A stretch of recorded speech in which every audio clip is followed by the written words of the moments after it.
الحمدللہ وکفا وسلام علی عبادہ الذین اصطفیٰ۔ اللہ تعالیٰ کا پاک کلام پڑھا جا رہا تھا اور بہت خوشی ہوئی کہ آپ سب خواتین تجوید کے ساتھ قرآن پاک کو پڑھنے کی سعی فرما رہی ہیں۔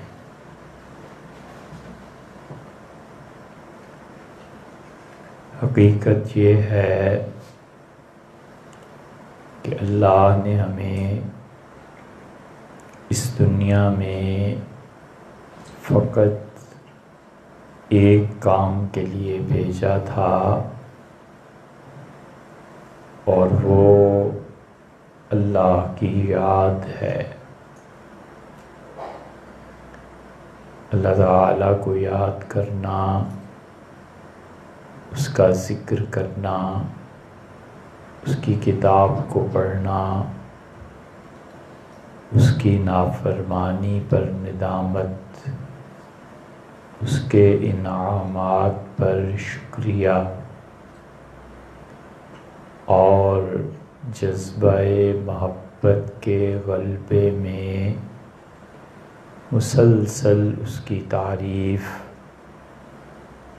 بس ان کاموں کے لیے اللہ نے ہمیں دنیا میں بھیجا ہے۔ اور اصل کرنے کا کام بھی یہی ہے۔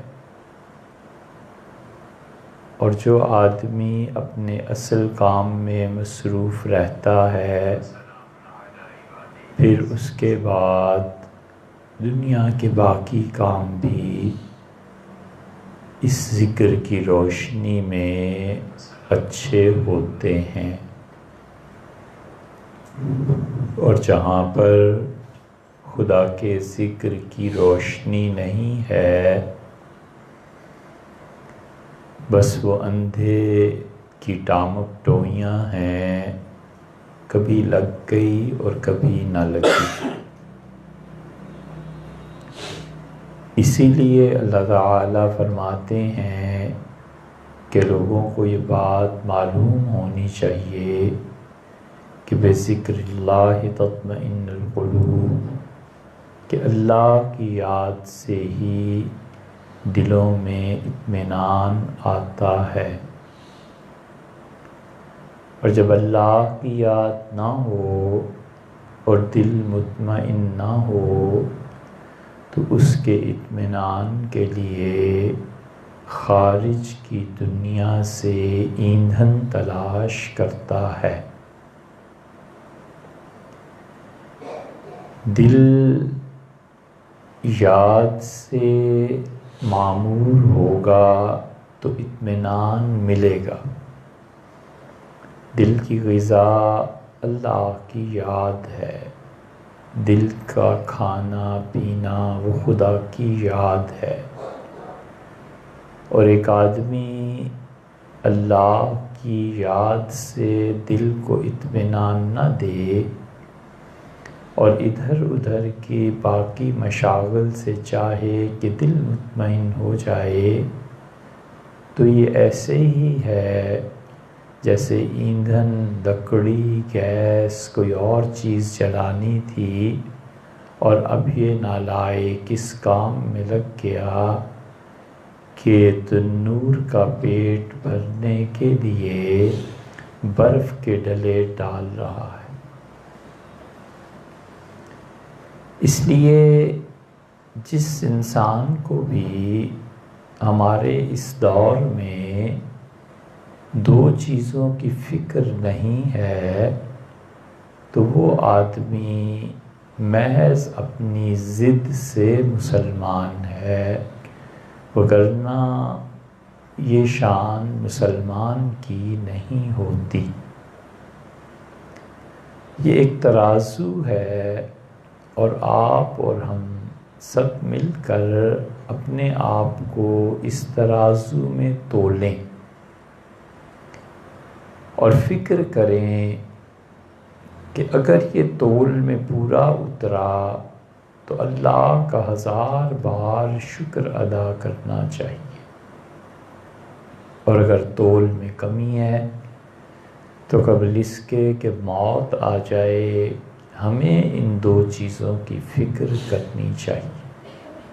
ہمارے دور میں اگر کسی انسان کو اس کی فکر نہیں ہے ان 2 چیزوں کی، تو سچ پوچھیں تو اس کا ایمان ہی مشکوک ہے، ایسے ہی ضد سے مسلمان ہے، وگرنہ اس میں ایمان والی کوئی بات نہیں ہے۔ آپ مسلمانوں کے گھر میں پیدا ہو گئی ہیں اس لیے آپ مسلمان ہیں، اور اگر 2 چیزیں نہیں ہیں تو اس کا مطلب ہے کہ محض ضد سے آپ مسلمان ہیں۔ کوئی آپ سے بیٹھ کے پوچھے کہ یہ کیا ہے ایمان اور اسلام اور دین، اور ایک شبہ ڈال دے تو ساری زندگی وہ کانٹا نہ نکلے۔ ایمان میں، اللہ کے دین میں جتنے شبہات پیدا ہوتے ہیں اور اہل علم جتنی تحقیق کرتے ہیں، ان سب شبہات کے کانٹوں کو جلانے کے لیے ایک اللہ کی محبت کافی۔ اس لیے 2 چیزوں کی ہمیشہ فکر کر کے دیکھیں کہ ہے کیا، ایک ایمان اور دوسرے آخرت۔ بس جس آدمی میں، جس مرد و عورت میں یہ 2 فکر نہیں ہے، نہ اسے ایمان کی فکر ہے کہ ایمان ہے تو ہے، نہیں ہے تو کیا ہے، اور کفر کے جملے بکتا پھرتا ہے، اور اس کا رویہ اس پر، ان اعمال پر مشتمل ہے کہ اسے اللہ کو جواب ہی نہیں دینا اور آخرت کے گویا ہے ہی نہیں ہے، تو یہ محض اپنی ضد سے مسلمان ہے، وگرنہ مسلمان ہونے والی کوئی بات نہیں ہے۔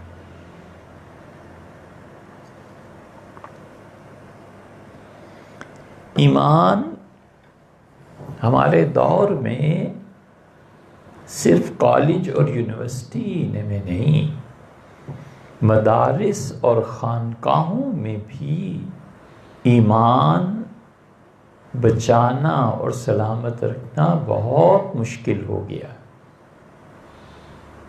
اتنا مشکل ہے کہ یہ جو قیامت سے پہلے اب تک انسانوں کی جتنی آزمائشیں بھی ہوئی ہیں، دجال کا ایک بڑا فتنہ ہے، اور اس سے پہلے اب تک پوری تاریخ کی سب سے بڑی آزمائش یہ انٹرنیٹ ہے۔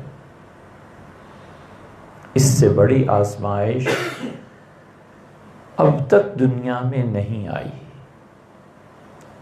سچ بھی ہے، جھوٹ بھی ہے، حق بھی ہے، باطل بھی ہے، کیا کریں؟ اور ایمان کو اکھیڑنے والی اتنی چیزیں ہیں کہ یہ بچے ان میں الہاد کے کانٹے بو رہے ہیں۔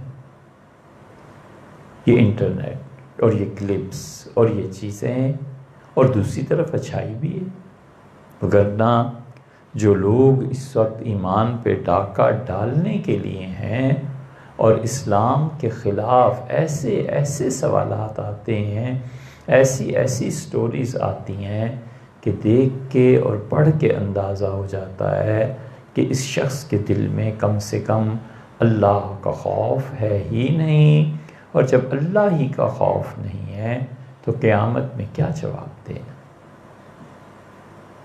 اس لیے ایمان کی فکر کیجیے۔ اگر آپ سنجیدہ ہیں، آپ یہاں تشریف لاتی ہیں، اپنا وقت نکالتی ہیں، دنیا میں یقین مانیں آپ کبھی سوچیں سب سے بڑا سخی کون ہے؟ آپ پوچھیں، کھانا کھلا دے، پیسے دے دے، بیٹی کی شادی کرا دے۔ ایک غریب آدمی کا یہی تصور ہے نا۔ دنیا میں سب سے بڑا سخی وہ ہے جو آپ کو اپنا وقت دے دے۔ اس سے بڑا سخی کوئی نہیں۔ اس لیے کہ ٹائم جب آپ دیتی ہیں تو یہ ٹائم تو کچھ بھی اس کے بعد نہیں ہے، مطلب وہ ٹائم دوبارہ تو آ نہیں سکتا۔ تو اتنا ٹائم آپ دیتی ہیں، یہاں تشریف لاتی ہیں، ہمیں بڑی قدر ہوتی ہے۔ ہم کئی مرتبہ سوچتے ہیں کہ مہینے بعد جانا ہے، کیا ایسی نئی چیز آپ کے سامنے رکھیں کہ آپ کو سن کے اطمینان۔ اللہ تعالیٰ نے اگر ہم اس کے ہاں کچھ پڑھے لکھے شمار کیے جاتے ہیں، اور اگر خدا کے ہاں ہماری کوئی دین سے وابستگی اسے منظور ہے، تو یہ ہمارا فریضہ ہے کہ ہم آپ کو بتائیں صحیح بات۔ اور صحیح بات یہ بھی ہے کہ اس ایمان کی فکر کیجئے، ایسی ایسی آندھیاں چل رہی ہیں کہ ایمان کا دیا اب بجھا کہ تب بجھا۔ کفر ہے، الحاد ہے، اور کسی کو دیکھو تو حضور اقدس صلی اللہ علیہ وسلم کی زندگی پہ اعتراضات ہیں، کسی کو دیکھو تو ختم نبوت کا مسئلہ ہے، کسی کو دیکھو تو صحابہ کرام رضی اللہ عنہم پر تنقید ہے۔ صحابہ کرام رضی اللہ عنہ جیسے لوگ دنیا میں کبھی بھی نہیں آئیں گے۔ دو چیزیں اللہ نے انہیں ایسی دی ہیں جو اب ہو ہی نہیں سکتا۔ عبداللہ ابن مسعود رضی اللہ عنہ نے کہا کہ وَاخْتَارَهُمُ اللَّهُ لِصُحْبَةِ نَبِيِّهِ، ان صحابہ کو برا نہ کہو، اللہ نے انہیں چنا ہے اپنے نبی صلی اللہ علیہ وسلم کے لیے، خدا کا انتخاب ہے۔ ایک چیز، اور دوسری جو تربیت رسول اللہ صلی اللہ علیہ وسلم نے کی ہے، یہ نہیں ہو سکتا کبھی۔ یہ دونوں چیزیں ان کے کوہ نور ہیرے ہیں۔ تو کوئی ان کی برائیاں بیان کر رہا ہے، کوئی اس پہ تنقید کر رہا ہے، کوئی اس کی ایمان کہاں رہے گا ان چیزوں سے؟ تو ایمان کی فکر کیجئے۔ اگر آپ نے پچھلے ہفتے جمعے کے سوال جواب جو ہیں ہمارے سنے ہوں تو یہ کفر اور اس سے بھی بدتر چیز ہے۔ سوال کیا کیا ہے، اس سوال کا جواب انشاءاللہ ہم دیں گے، لیکن آپ کو ایک نمونہ بتاتے ہیں کہ ہمارے دور میں ان نسلوں میں کفر کیسے سمویا جا رہا ہے، کفر کے کیسے انجیکشن لگائے جا رہے ہیں۔ سوال کا خلاصہ یہ ہے کہ حضور اقدس صلی اللہ علیہ وسلم کے والد کا پتہ ہی نہیں تھا کہ کون تھا اور کون نہیں۔ یہ کیا الزام ہے؟ یہ سیدھا سادہ کفر ہے، بک دیا ہے ایک آدمی نے، اور اب مسلمان اس کے پیچھے پڑے ہوئے ہیں کہ اس کو بتائیں۔ حضور اقدس صلی اللہ علیہ وسلم سے محبت ہو، تعلق ہو، تو ان کی محبت اس گمراہ کے لیے کافی ہے کہ یہ سوال آگ میں ڈال دے۔ بنیاد کیا ہے؟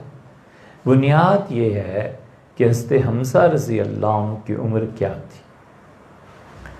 صحیح احادیث میں بھی آیا ہے کہ حضرت حمزہ رضی اللہ عنہ حضور صلی اللہ علیہ وسلم کے دودھ شریک بھائی تھے۔ اور کسی نے عرض کیا رسول اللہ صلی اللہ علیہ وسلم سے کہ حمزہ کی بیٹی آپ کے چچا کی بیٹی ہے اور آپ ان سے شادی کر لیں۔ تو آپ نے فرمایا تم جانتے نہیں ہو کہ اس کے والد میرے دودھ شریک بھائی۔ ایک بات ہو گئی۔ حضرت حمزہ رضی اللہ عنہ کا احد میں شہادت کا واقعہ پیش آیا ہے، اور سیدنا حمزہ رضی اللہ عنہ بہت بڑے آدمی تھے۔ حضور اقدس صلی اللہ علیہ وسلم کی عمر میں اور ان کی عمر میں 4 برس کا فرق تھا۔ اور رسول اللہ صلی اللہ علیہ وسلم بہت ادب کرتے تھے، بہت احترام کرتے تھے سیدنا حمزہ رضی اللہ عنہ کا۔ حمزہ رضی اللہ عنہ نے ایک مرتبہ شراب پی اس دور میں جب شراب مباح تھی، یعنی اس کی حرمت نازل نہیں ہوئی تھی، تو شدید نشہ طاری تھا ان پر، اور وہ اٹھے، اور وہ اتنے بہادری تھی، یہ کام کرنا کوئی آسان تھوڑا ہی ہے، غلط کیا، بالکل ٹھیک ہے، نشے کی حالت میں تھے، اور خنجر لے کے سیدنا علی رضی اللہ عنہ کی کچھ اونٹنیاں کھڑی تھیں اور ان کو مارا، اور تڑپتی ہوئی اونٹنی کا جگر نکال کر باہر رکھ دیا۔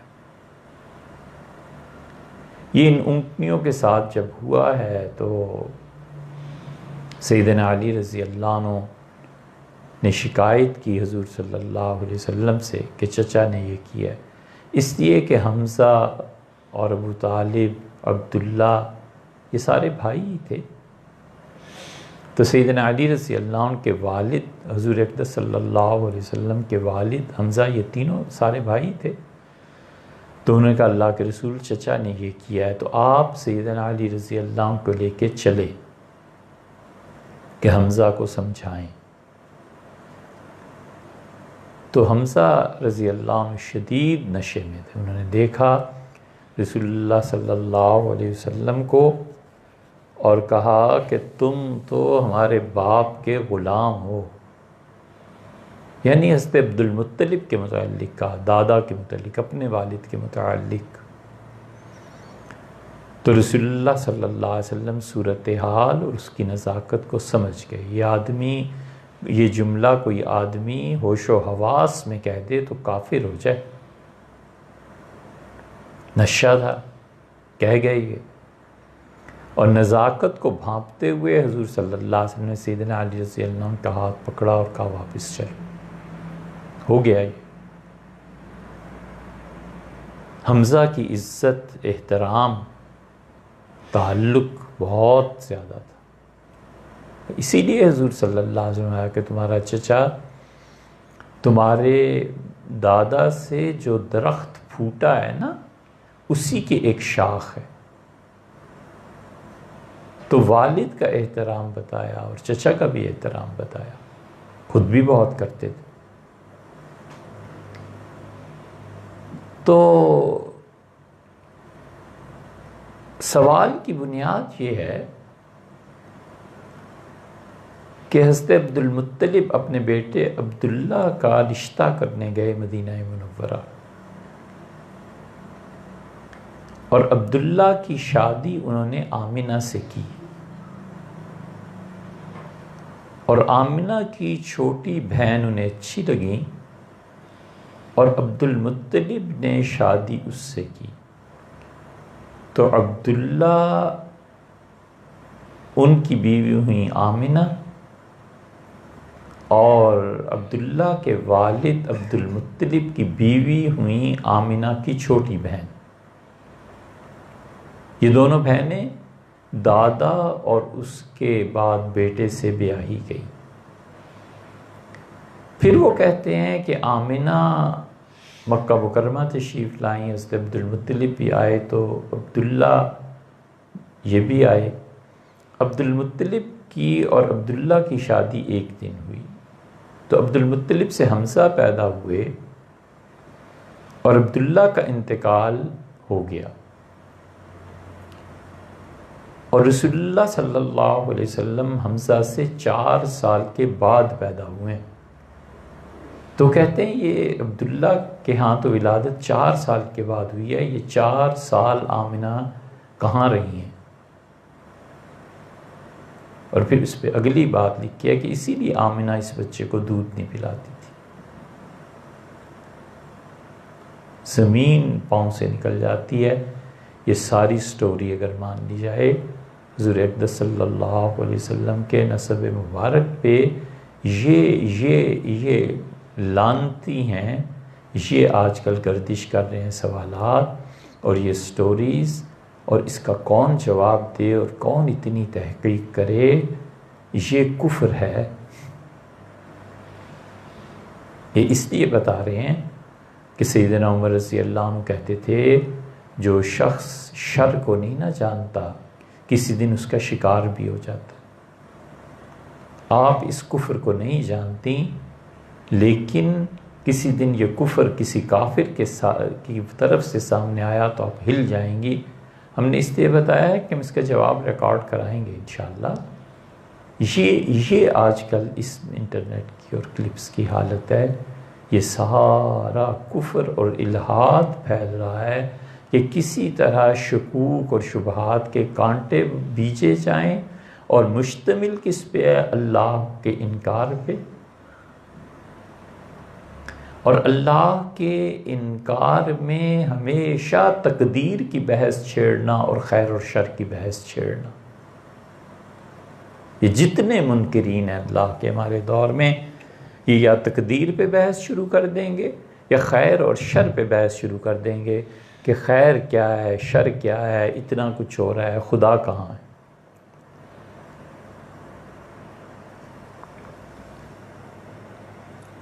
اور اس سے ہٹیں گے تو حضرت رسالت مآب صلی اللہ علیہ وسلم پہ اعتراضات شروع کر دیں گے۔ اس سے ہٹیں گے تو یہ جملہ اتنے مسلمان کیا کیا کہیں، یہ جاہل اتنے جملہ، مسلمانوں نے لڑنے کے علاوہ کیا کیا ہے؟ لڑتے رہے۔ اے بے وقوفو، 90% علاقے اسلام کے دامن میں لا کے ڈال دیے۔ سیدنا عمر رضی اللہ عنہ پہلے اور اب تک 1500 سال میں آخری آدمی تھے جنہوں نے رسول اللہ صلی اللہ علیہ وسلم کی نبوت کے مشن کی تکمیل کی۔ 90% علاقہ مسلمانوں کے دامن میں ڈال دیا۔ یہ اس پہ تنقید ہے کہ تم نے لڑنے کے علاوہ کیا کیا ہے۔ پھر 2-4 قصے لے آئیں گے، کہانیاں لے آئیں گے، اور سننے والے بھی جاہل، تو کبھی صحابہ پہ اعتراض، کبھی حضور صلی اللہ علیہ وسلم پہ اعتراض، کبھی اللہ تعالیٰ پہ اعتراض۔ اس لیے ایمان کو بچائیے، ایمان کی حفاظت کیجیے۔ امام رازی رحمۃ اللہ علیہ نے علم کلام کے امام تھے۔ رازی رحمۃ اللہ علیہ نے ایک جملہ سارے علم کلام کی بحث میں ایک جگہ لکھا، پڑھا اور بہت دیر سوچتے رہے۔ رازی نے لکھا یہ جتنی علم کلام کی مباحث ہے نا کہ عقیدے کو عقل کے ذریعے ثابت کرنا، ان کو چھوڑو، اور ان اصفہان، ان کے زمانے میں بڑے بڑے شہر تھے ایران کے، انہوں نے کہا کہ وہاں کی بڈھیوں کی طرح ہو جاؤ بس، جنہوں نے نہ علم کلام کو پڑھا، مراد ان کی یہ ہے، نہ اتنی لمبی بحثوں میں پڑھی، اور کسی بڈھی کے پاس چلے جاؤ چکی پیس رہی ہے اور اس کا ایمان اللہ پہ، اس کے رسول صلی اللہ علیہ وسلم پہ پہاڑوں سے زیادہ وزنی ہے۔ نہ وہ اعتراض سنتی ہے نہ جواب دیتی، وہ اس بحث کو شروع ہی نہیں کرتی۔ وہ ماں اچھی ہے نا، ایسی کوئی بات سنے تو جوتا اتار لے کہ مجھے نہیں پتا ان چیزوں کا، مگر خبردار ایسی بات کی۔ یہ ایمان ہے۔ مختلف جگہ کی خبریں، انڈین ٹی وی جب لگتا ہے تو ہم دیکھتے ہیں انڈیا کی خبریں، یہ چیزیں، تو والدہ ہماری ہمیشہ روزانہ وہی جملہ کہتی ہیں کہ توبہ توبہ، ان ہندوؤں اور سکھوں کو دیکھنا بھی گناہ ہے، تمہیں پتہ ہے اس سے ایمان جاتا ہے۔ تو ہمیں ہنسی بھی آتی ہے نصیحت ان کی سن کے، مگر ایمان یہ ہے کہ توبہ توبہ، ہندو سکھ انہیں دیکھنا بھی نہیں چاہیے۔ یہ کیا ہے؟ یہ ریفلیکشن ہے اس ایمان کی جو اس بوڑھی خاتون کے دل میں۔ تو اس لیے ایک تو ایمان کی فکر کیجیے کہ یہ بچا رہے، یہ سلامت رہے۔ جو عقیدہ اہل السنہ کا ہے اس پہ جم جائیے۔ اس سے بھی زیادہ آسان ترکیب بتائیں، اس سے بھی زیادہ آسان۔ روزانہ اللہ سے دعا کیجئے کہ اے اللہ جو تیرا عقیدہ ہے نا وہی میرا عقیدہ ہے، اور اللہ مجھے اسی پہ موت دے۔ بس اللہ کا عقیدہ ہی تو ہے۔ اللہ نے فرمایا قل هو اللہ احد، کہو کہ اللہ ایک ہے، تو اللہ کا ایک ہونا خود اللہ بھی تو جانتا ہے نا۔ وہ خود کہتا ہے کہ ما کان محمد محمد صلی اللہ علیہ وسلم ابم من رجالکم، تم مردوں میں کسی کے باپ نہیں ہیں، ولیکن رسول اللہ، لیکن وہ اللہ کے رسول ہیں، اور انبیاء علیہ السلام میں آخری نبی ہیں۔ یہ اللہ نے خود سکھایا ہے نا ہمیں۔ سورہ بقرہ کا آخری رکوع پڑھیں، آمن الرسول بما انزل الیہ من ربہ والمؤمنون، اور ایمان لائے رسول اللہ صلی اللہ علیہ وسلم کس چیز پہ، اور ایمان والے بھی ایمان لائے کس چیز پہ؟ جو اللہ نے نازل کی۔ حضور اقدس صلی اللہ علیہ وسلم جن چیزوں پہ ایمان لائے تھے، جبریل امین جن چیزوں پہ ایمان رکھتے ہیں، خود اللہ تعالی جن چیزوں کو صحیح عقیدہ سمجھتا ہے، بس اللہ سے دعا کیجئے کہ اللہ اسی عقیدے پہ موت دے۔ اتنی سی بات۔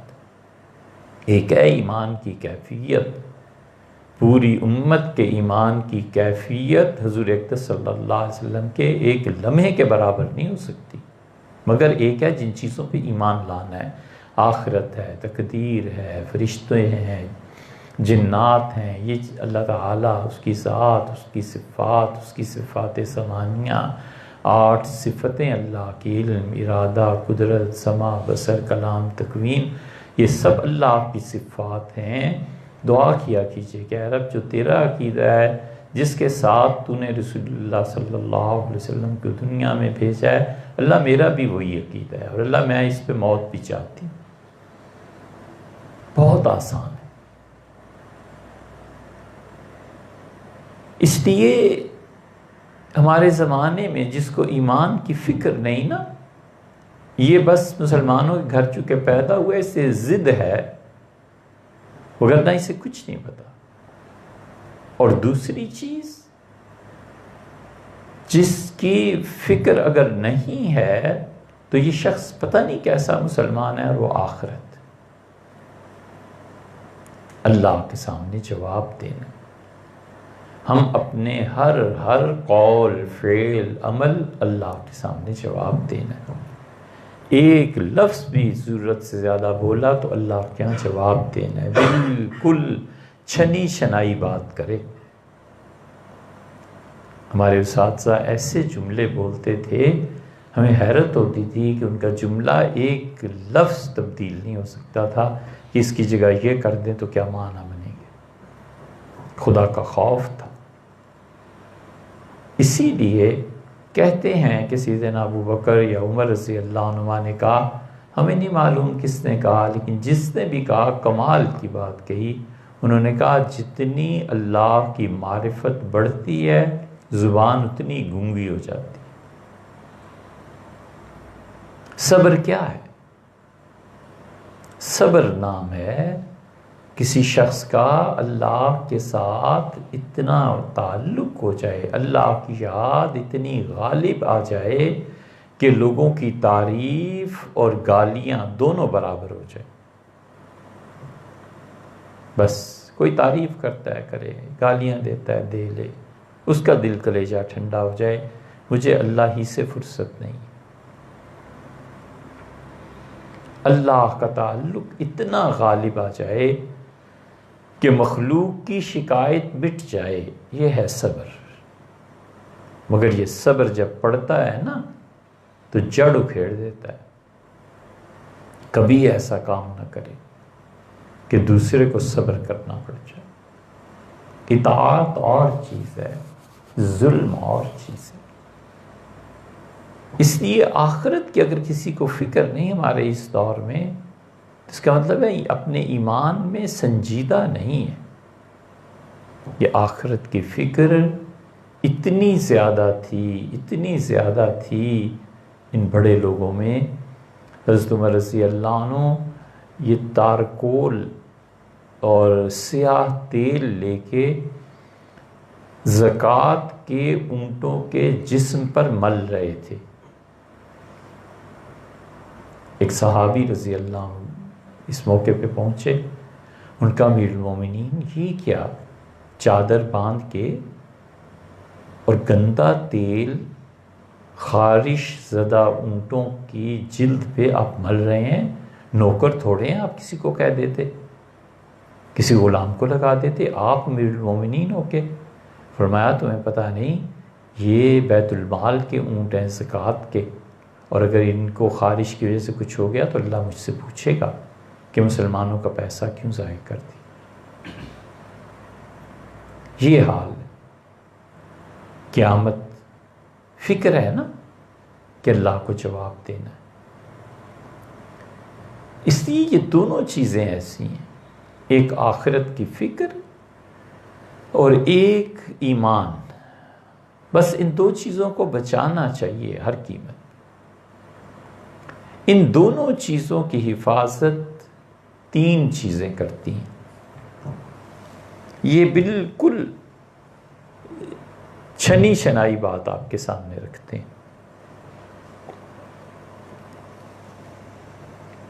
ایمان کی حفاظت، آخرت جو اس کا ایک جز ہے،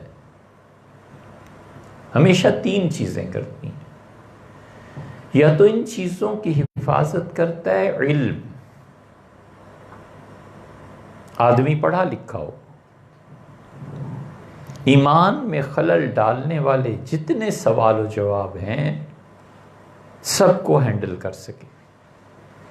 اتنا گہرا مطالعہ ہو کہ شبہات پیدا کرنے والی چیزیں اس کے سامنے خس و خاشاک کی طرح اڑ جائیں، آگ لگ جائے. اللہ نے اتنا علم دیا.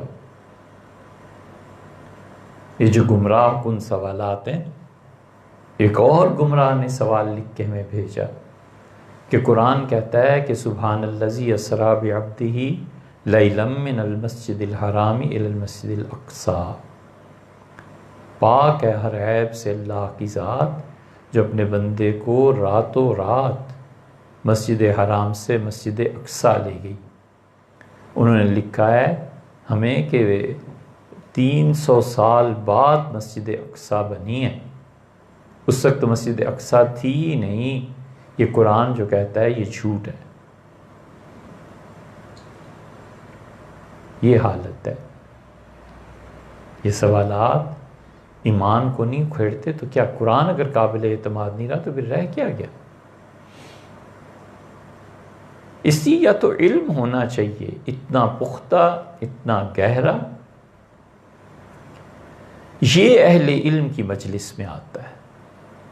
یہ اللہ کے وہ بندے جنہیں علم بھی ہو اور تربیت بھی ہو، یہ وہ لوگوں کی مجلس میں آتا ہے. ان کو سنیے، ان کے لیے کچھ وقت نکالیے تاکہ آپ اور آپ کی اگلی نسلوں کا ایمان محفوظ رہے. اس ایمان کی حفاظت علم کرتا ہے. اسی لیے رسول اللہ صلی اللہ علیہ وسلم نے فرمایا کہ علم کے لیے کہ جو شخص علم کے حصول کے لیے جاتا ہے اللہ کے فرشتے اس کے پاؤں تلے پر بچھاتے ہیں. اللہ نے خود علم کی تعریف کی. اور ایمان کی یہ جو علم بچاتا ہے نا ایمان کو، اب ہم میں وہ علم بھی نہیں رہا. کم سے کم بھی 5-6 نسلیں اگر علم میں گزریں، 150-200 سال یہ امت پڑھ کے گزارے تو شاید ان کی فکر میں بلندی پیدا ہو. ان کی فکر ہی پست ہو گئی ہے. فوری فیصلے، یہ سوچے سمجھے بغیر کہ اس کا اثر کیا پڑے گا، دوسرے کا موقف سمجھے بغیر تبصرے کرنا علم جو نہیں. 5-6 نسلیں مسلسل علم میں گزریں تب کہیں وہ سوچنے کی سطح پیدا ہو جو سطح آج یورپ میں ہے، جو سطح آج امریکہ میں، اور اس ایمان کی جس کا ایک جز آخرت پر یقین رکھنا بھی ہے، دوسری چیز جو حفاظت کرتی ہے وہ طاقت ہے۔ اب طاقت کہاں؟ طاقت ہو تو پھر ایسے سوالات کرنے والوں کے ساتھ نپٹا جائے، طاقت ہو تو حضور اقدس صلی اللہ علیہ وسلم کی ہستی پہ اعتراضات کرنے والوں کو کوئی جیل بھیجے، کوئی بلائے، کوئی پوچھے، کوئی بٹھا کے سمجھائے۔ طاقت ہی نہیں رہی، اتنی طاقت بھی نہیں رہی کہ ہم مسلمان اپنی سرحدوں کا دفاع کر سکیں، اور بڑی طاقتیں جو کھیل کھیلتی ہیں، یہ ہمارا موضوع بھی نہیں ہے اور اس پہ بات غالباً مناسب بھی نہیں ہوگی۔ طاقت نہیں رہی۔ اس طاقت کے حصول کے لیے، اس طاقت کے منبع جہاں سے یہ پھوٹتی ہے اس کو حاصل کرنے کے لیے بھی 200-300 سال چاہیے۔ ایک ایک بم جو گراتے ہیں ہمارے ملکوں کے بجٹ سے زیادہ ہوتا ہے۔ طاقت نہیں رہی، علم بھی نہیں رہا، طاقت بھی نہیں رہی، تو تیسری چیز اخلاقیات ہے۔ اخلاق ایمان کو بچاتا ہے۔ وہ اخلاقیات جو ایمان کی جڑ سے پھوٹتے ہیں۔ ایمان جن چیزوں کو سکھاتا ہے، مومن آدمی کے اخلاقیات، مومن آدمی مارتا بھی اللہ کے لیے ہے، چھوڑتا بھی اللہ کے لیے ہے، اس کی نفرتیں بھی اللہ کے لیے ہیں، اس کی محبتیں بھی اللہ کے لیے ہیں۔ یہ ایسی چیز ہے جو ہم اور آپ کر سکتے ہیں۔ دنیا میں مسائل سختی اور غصے سے حل نہیں ہوتے۔ حضرت رسالت مآب صلی اللہ علیہ وسلم نے فرمایا، اللہ نرمی پہ وہ چیز دیتا ہے جو سختی پہ نہیں دیتا۔ کنجی دے دی، چابی دے دی، اللہ سے کام پڑتا ہی ہے نا کہ نہیں پڑتا؟ ہر چیز اللہ کی محتاج۔ فرمایا نرمی سے کام لو، سختی نہیں کیا کرتا۔ یہ نہیں ہے کہ حضور صلی اللہ علیہ وسلم کو سخت لوگوں سے واسطہ نہیں پڑا تھا۔ کفار مکہ سے زیادہ سخت کون ہو سکتا تھا؟ یہ ابو جہل جسے آپ کہتی ہیں، اس کو لوگ ابو الحکم کہتے تھے۔ ابو الحکم کا مطلب یہ تھا کہ وہ شخص جو عقل والا ہے، گویا مکہ میں کوئی عقل والا اس کے مقابلے میں تھا ہی نہیں۔ جہنم میں جائے ایسی عقل، چولہے میں ڈالے جو عقل حضور اقدس صلی اللہ علیہ وسلم کو دیکھ کے بھی اللہ کو نہ پہچان پائے۔ یہ اندھی عقل ہی تو تھی۔ اس لیے ان لوگوں سے زیادہ سخت کون رسول اللہ صلی اللہ علیہ وسلم کی حیات طیبہ میں آ سکتا تھا؟ یہ چیزیں اس اخلاق، یہ اخلاق اس ایمان کے منافی ہیں جو ایمان اللہ چاہتا ہے ہم۔ یہ تو ہمارے قبضے میں ہے نا۔ اس لیے جتنا مذہب پہ عمل بڑھتا جائے اتنی طبیعت میں سختی آتی جائے۔ یہ کون سا دین ہے بھائی؟ ہمیں نہیں سمجھ آتا، خیر ہماری سمجھ بھی کیا، لیکن یہ کون سا دین ہے؟ اسی لیے حتیٰ کہ مدینہ منورہ میں حضور صلی اللہ علیہ وسلم کو یہ پیش آیا، آپ نے مال غنیمت کو تقسیم کیا اور ایک آدمی کھڑا ہو گیا اور اس نے حضور اقدس صلی اللہ علیہ وسلم کے والد عبداللہ کا بھی نام لیا، گالی دی۔ اس نے کہا انصاف سے مال کو تقسیم کرو، یہ مال تمہارا اور تمہارے باپ کا نہیں ہے۔ حضور صلی اللہ علیہ وسلم بالکل خاموش، اور اتنا فرمایا کہ اگر اللہ کی زمین پہ میں محمد صلی اللہ علیہ وسلم بھی انصاف نہیں کروں گا تو پھر کون انصاف کرے گا؟ صحابہ رضی اللہ عنہ نے احتجاج کیا کہ اللہ کے رسول کیسے فضول بات، ہم اس کو، آپ نے فرمایا چھوڑ دو، تم نہیں جانتے اس کی نسل سے ایسے آدمی پیدا ہوں گے۔ اور پھر بتایا کہ غصے کے مارے ہوئے بد عقل، اور سیدنا علی رضی اللہ عنہ کو بھی بتایا کہ علی، جس طرح قرآن مجھ پہ نازل ہوا ہے اور میں نے مشرکین کے ساتھ جنگ کی ہے، بالکل اسی طرح تمہاری زندگی میں ایسے آدمی تمہارے سامنے آئیں گے جو مجھ پہ قرآن کے نازل ہونے پہ لڑے ہیں، تو وہ ہوں گے جو قرآن کی تشریح اور تفسیر پہ تم سے لڑیں گے، اور جیسے میں نے مارا ہے تم نے بھی مارنا ہے، نے بتایا تھا۔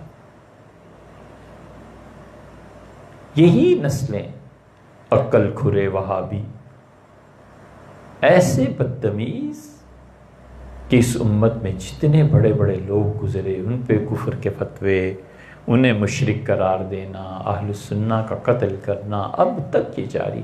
یہ اب جا کر انہیں کوئی، اب چند دن پہلے سعودیہ والوں نے، علماء نے فتویٰ جاری کر دیا کہ کوئی کسی کو کافر نہیں کہہ سکتا، اور اللہ اور اس کے رسول صلی اللہ علیہ وسلم بس ان دونوں کا حق ہے کسی کو کافر کہیں۔ اس فتوے کو پڑھ کے آدمی کو ہنسی آتی ہے کہ کیا رسول اللہ صلی اللہ علیہ وسلم اب قبر مبارک سے اٹھ کے کسی کو کہیں گے کہ تم کافر ہو، تم کافر ہو، تم مسلمان؟ ارے بھئی، جو کفر اور اسلام کے اصول طے ہو گئے ہیں، حضور صلی اللہ علیہ وسلم خود کر گئے ہیں، ان اصولوں کی بنیاد پر اب علماء بتائیں گے نا کہ بھائی یہ کفر کی حرکت ہے، یہ اسلام ہے، یہ غلط ہے، یہ صحیح ہے۔ یہ کہنا کہ اللہ اور اس کے رسول ہی کافر کسی کو قرار دے سکتے ہیں اور کوئی نہیں کافر قرار دے سکتا، یہ کیا منطق ہے صلی اللہ علیہ وسلم؟ اور بھول گئے کہ تمہارے بڑوں نے پچھلی 2 صدیوں میں جن لوگوں کو کافر بھی نہیں، مشرک قرار دے دے کے مارتے رہے، وہ کہاں گئے؟ یہ وہابیت، اس کی بنیاد جڑ یہی تھی۔ یہ اب آیا 2 دن پہلے فتویٰ۔ یہ اتنے بدتمیز، اتنے بد زبان تھے کہ ایک مجلس میں کہا گیا ایسا عقل کھرا، تو کسی نے شیخ سے پوچھا، اپنے بزرگوں سے، تو شروع ہو گیا کہ یہ تم جس بزرگ ایسے ایسے ایسے، تو جب چلا گیا تو حضرت نے فرمایا میں نے تمہیں منع نہیں کیا کہ یہ وہابیوں کے سامنے کسی بزرگ کا نام نہ لو، یہ انہیں گالیاں دیں گے، بے ادبی کریں گے۔ جو آج کچھ ہوا ہے نا، اس کے اصل میں گناہ تمہارے سر آتا ہے، کیوں تم نے کسی کا نام لیا؟ یہ ایسے ہی ہے جیسے اہل تشیع میں کسی کے سامنے سے صحابہ رضی اللہ عنہ کی تعریف کرنا وہ شروع کر دیں گے، حالانکہ یہ بڑے لوگ تھے، مجتہدین تھے۔ حضور صلی اللہ علیہ وسلم نے جو کچھ سکھایا تھا، صحابہ کرام رضی اللہ عنہم بہت بڑے لوگ تھے۔ اس لیے جو چیز حفاظت کرنے والی تھی، علم، وہ نہ رہی، طاقت نہ رہی۔ اخلاقیات تو ہیں، وہ اخلاقیات جو ایمان سے پھوٹتے ہیں۔ اخلاقیات کیسے بنتے ہیں، یہ بھی 2 چیزیں سن لو۔ جس شخص کی تنہائی اللہ کے ذکر سے اور لوگوں سے تعلق سچائی پہ مبنی ہو، بس یہ مومن ہے۔ ہمیشہ اپنی ڈیلنگز میں سچا رہے، میٹھا سچ، اپنے نفس کے کبر کے اور غصے کے اظہار کے لیے جھوٹ بولنا، یہ خود گناہ ہے۔ خدا اس کے گناہوں کو تو حساب لے گا، سو لے گا، یہ جو کبر ہے نا، یہ جہنم میں لے جائے گا۔ ہمیشہ سچ بولے مگر میٹھا۔ کیا ضرورت ہے لڑائی جھگڑا، تم چور، تم ایسے، تم ایسے؟ یہ بھی کہا جا سکتا ہے کہ بھیا فلاں چیز کھو گئی، معلوم نہیں کہاں گئی، یہاں رکھی تھی، کیا کریں آپ بتائیں۔ یہ بھی کہا جا سکتا ہے کہ آپ کے انتظار میں جگنا پڑتا ہے، ہم ایک فون کر دیں، بتا دیں آپ پہنچ گئے، ذرا تسلی ہو جاتی۔ یہ کیوں ضروری ہے کہ کہا جائے تمہارا تعلق ہی نہیں گھر سے، کچھ پتہ ہی نہیں تمہیں کیا بیتتی ہے؟ کون سچ بولنے سے منع کرتا ہے؟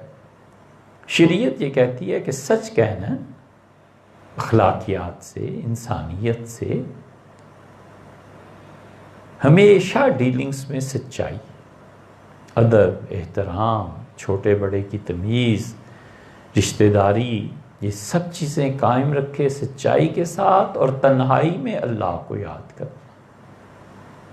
ہر وہ نیکی، ہر وہ اللہ کی یاد جس کا گواہ اللہ کے علاوہ کوئی نہ ہونا، یہ جنت میں لے جانے کے لیے یہ سونے کی اینٹیں ہیں۔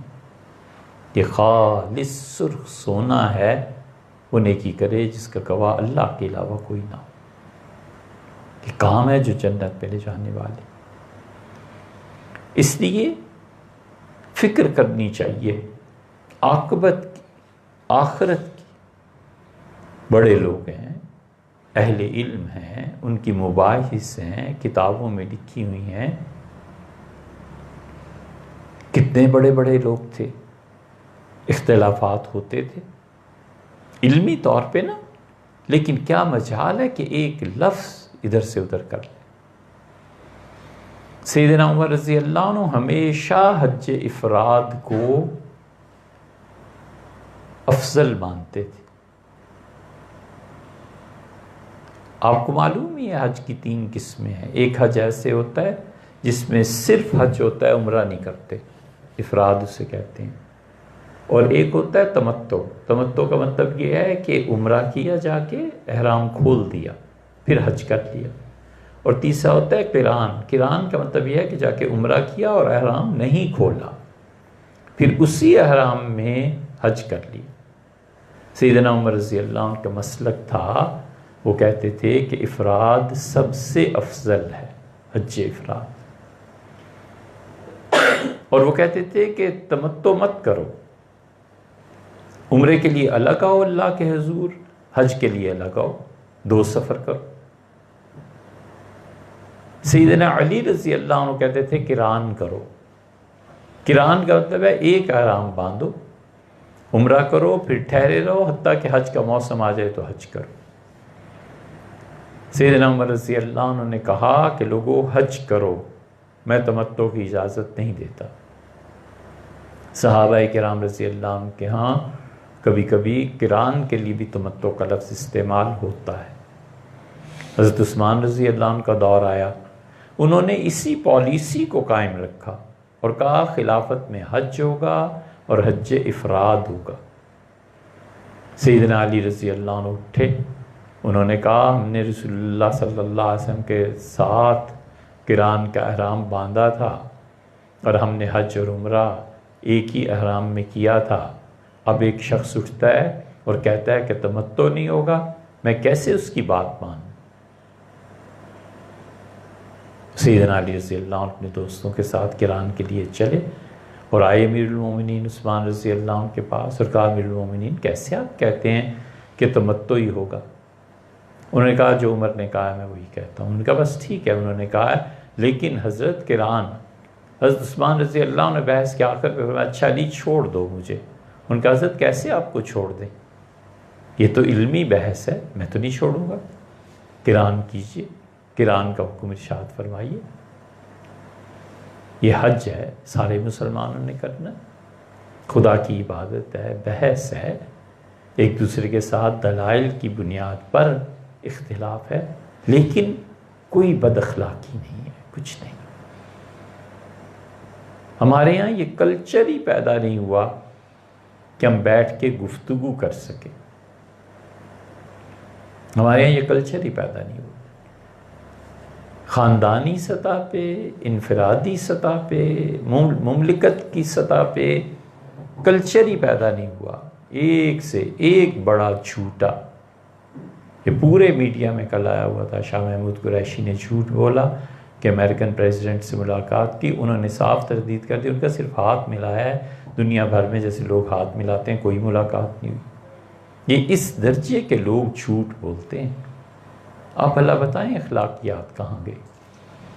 محض اپنا نام، اپنی شخصیت کا وزن اللہ کے ہاں کیا جواب دینا ہے؟ خدا نے پوچھ لیا کہ تمہیں لاکھوں نہیں کروڑوں افراد کی حکومت دی تھی اور تمہیں بڑا بنایا تھا، تم کیا کرتوت کرتے رہے؟ اس لیے وہ اخلاقیات جو ایمان سے پھوٹتی ہیں نا، بس وہ دو چیزیں، تنہائی میں اللہ کا ذکر اور ڈیلنگز میں سچائی، اور سچائی بھی ایسی جو میٹھی ہے، وہ سچ جو تہذیب کے ساتھ بولا جاتا ہے. اللہ تعالیٰ ہمیں اور آپ کو عمل کی توفیق بخشے.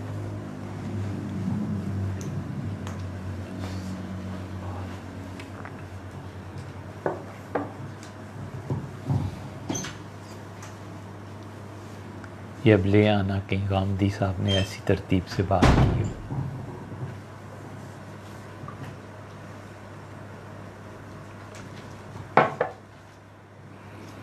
اب یہ بھی ریکارڈ ہوگا؟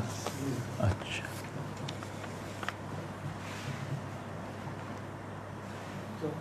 جوابات دو گے؟ نہیں؟ اچھا بھئی، آپ نے تحریر فرمایا جرابوں پر مسح کرنا جائز ہے، کیا شرائط ہے؟ سب سے آسان چیز تو یہ ہے کہ وضو کے جہاں ہم نے بیان کی ہیں ساری چیزیں، ریکارڈنگ ہوئی ہے، اس میں سن لیجیے آپ. اس پہ مستقل بحث کی ہے کہ جرابیں کون سی ہیں جن پہ مسح کرنا جائز ہے. فقہا نے 4 شرائط اس کی لکھی ہیں. ایک شرط تو یہ ہے کہ وہ چمڑے یا پھر کسی بھی ایسی چیز کی کپڑا، موٹا کپڑا ایسی بنی ہوئی ہو کہ اس کے باہر اگر پانی گرایا جائے تو اندر تک سرایت نہ کرے، جذب نہ کرے، اندر تک پاؤں تک پانی نہ پہنچے. دوسرے یہ کہ اسے پہن کے میل 2 میل چل لیں تو پھٹے نہیں. اور تیسرے پنڈلی پہ بغیر کسی اور طاقت کے وہ خود بخود اپنا وجود قائم رکھے. یہ موٹی موٹی شرائط ہے. تو اس میں یہ گلگت سکرتو میں جو اون کی جرابیں پہنتے ہیں موٹی موٹی، اس پہ بھی مسح ہو سکتا ہے، لیکن یہ نائلون کی جو جرابیں ہوتی ہیں اس پہ مسح نہیں ہوتا. اس میں آپ سن لیجئے، وہاں ہم نے تفصیل سے بیان کیا.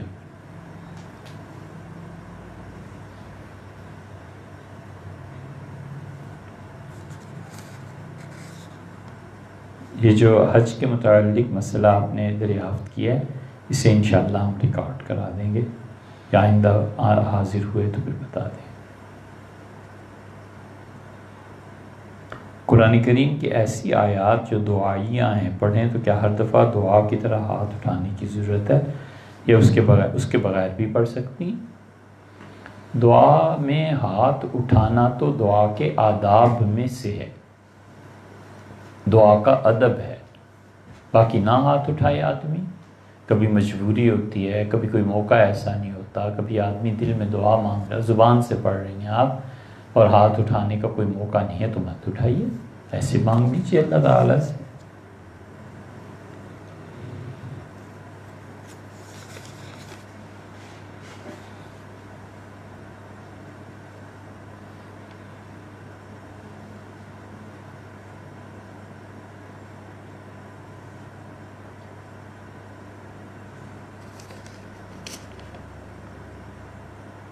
یہ جو وراثت کی بات آپ نے کی ہے، انشاءاللہ اس کا بھی جواب دے دیں. وہابیوں سے آپ کن لوگوں کو مراد لیتے ہیں؟ وہابیوں سے مراد یہ سعودیز. اصلاً یہ حنبلی تھے، مگر پھر انہوں نے حنبلیت کو بھی چھوڑ دیا، ساری امت کو کافر قرار دے دے کے مارتے رہے. اہل السنہ عثمانی ترکوں کی حکومت تھی نا، ترکوں کو مارا، ترکوں کو کاٹا، خلافت کو توڑا. جو بھی اس کے محمد بن عبد الوہاب کے جتنے پیروکار تھے، انہوں نے کوئی کم تباہی مچائی ہے. یہ جو شہزادہ ہے محمد بن سلمان، اس نے سارے راز آہستہ آہستہ کھولنے شروع کر دیے ہیں کہ ہم برطانیہ کے کہنے پہ یہ کرتے رہے، ہمارے آبا و اجداد. یہ مراد ہے.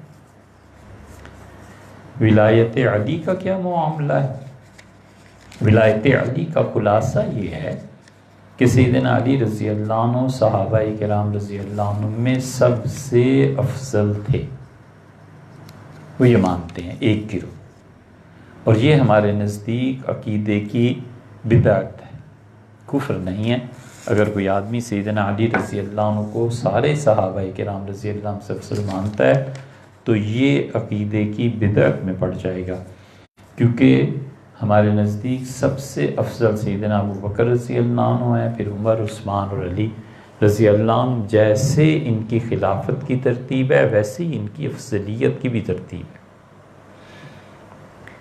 کچھ لوگ سیدنا علی رضی اللہ عنہ کو عثمان رضی اللہ عنہ سے افضل مانتے ہیں، ہم کہتے ہیں یہ بھی اہل سنہ میں سے، لیکن سیدنا علی رضی اللہ عنہ کو سب سے افضل ماننا یہ عقیدہ ہے جو ولایت علی کا مطلب یہ ہے، جو آذان میں بھی یہ پڑھتے ہیں۔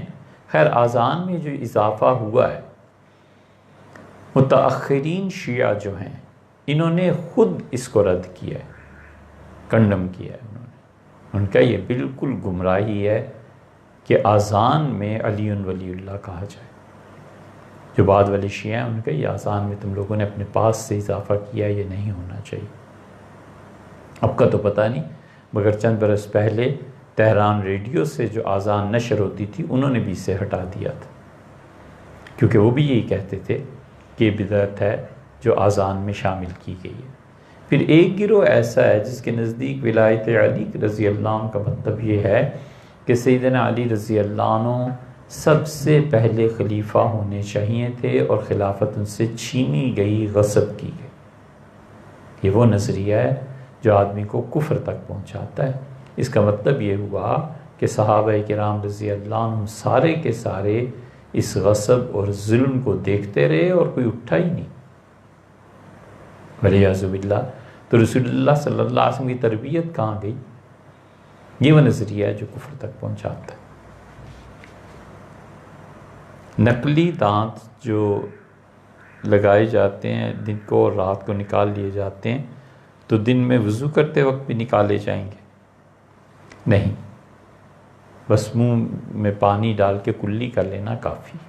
یہ ضروری نہیں ہے کہ نقلی دانتوں کی جو جگہ ہے وہ بھی گیلی ہو، منہ میں پانی ڈالا اور پھینک دیا، بس یہ کافی ہے۔